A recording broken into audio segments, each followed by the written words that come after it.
If you happen to open this letter tonight, stay with me for a little while.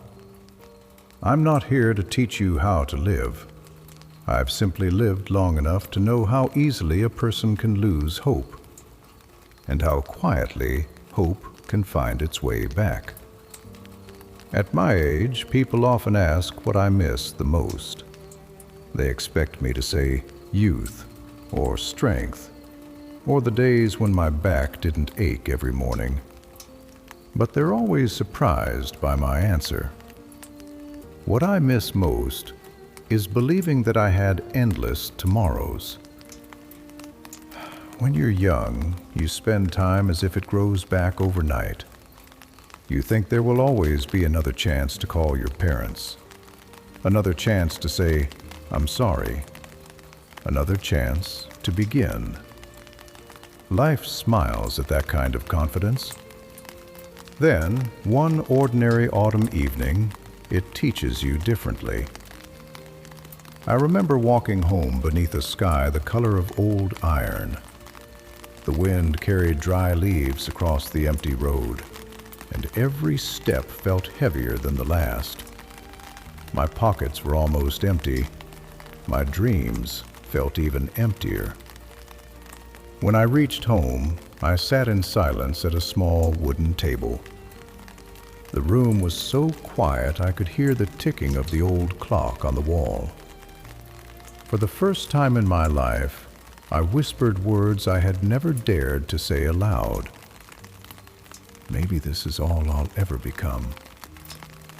It's strange how dangerous one sentence can be, not because anyone else hears it, but because you do.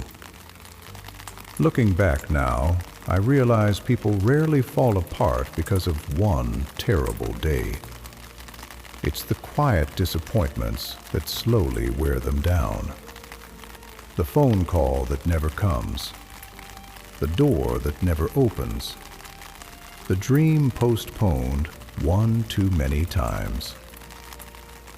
That evening, someone knocked at my door. An elderly neighbor stood there holding 2 cups of hot tea. He didn't offer advice. He didn't pretend to have all the answers. He simply sat beside me. For several minutes, neither of us spoke. Then he looked at me and said something I have carried in my heart for the rest of my life. Never make permanent decisions on temporary exhaustion. At the time, I didn't understand how valuable those words were. Today, I believe they saved me. The next morning, nothing had changed. My problems were still waiting. The bills were still there. My future was still uncertain. The only thing that had changed was me. Instead of asking why life was unfair, I began asking what I could learn before sunset. One page, one conversation, one new skill, one honest effort. It didn't feel like progress, but years later, I realized those tiny steps had quietly built an entirely different life. People often admire success. What they rarely see is the ordinary courage of showing up again after disappointment. The world celebrates victories. Life transforms those who simply refuse to stop walking. Now these old hands tell a story no photograph ever could. Every wrinkle reminds me of fear I survived. Every scar reminds me of pain that didn't have the final word. So if you're listening tonight because you're tired, rest. If you're listening because you failed, learn.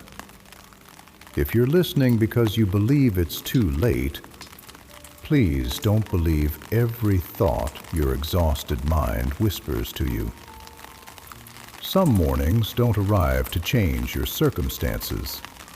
They arrive to change you. And once that happens, everything else slowly begins to follow.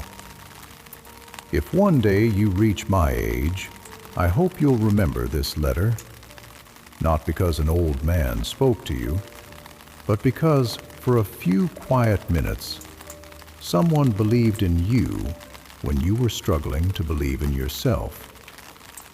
Until my next letter, take care of your heart. One day you'll discover it carried far more strength than you ever imagined.